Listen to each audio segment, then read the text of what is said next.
ওম অখণ্ড সংহিতা বা শ্রী শ্রী স্বামী স্বরূপানন্দ পরমহংসদেবের উপদেশ বাণী দশম খণ্ড।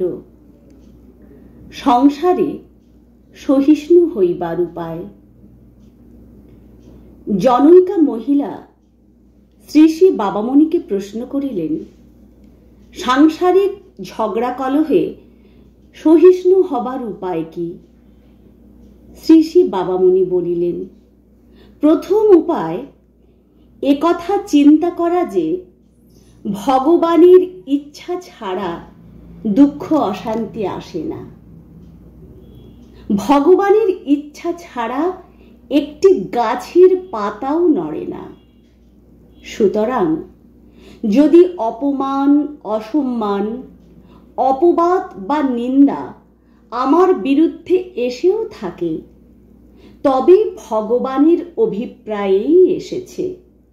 সুতরাং মুখ বুজে সহ্য করে যাওয়াই আমার কর্তব্য।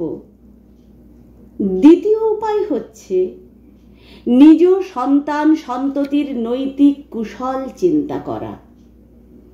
কারণে বা অকারণে তুমি যদি অসহিষ্ণু হও, কাণ্ডাকাণ্ড জ্ঞান হারাও, তবে তোমার সেই অবাঞ্ছনীয় আচরণ তোমার শিশুরাও অনুসরণ করবে।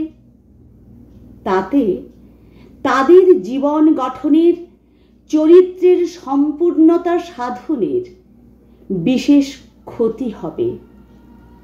সুতরাং নিঃশব্দে উৎপীড়ন সহ্য করাই তোমার কর্তব্য।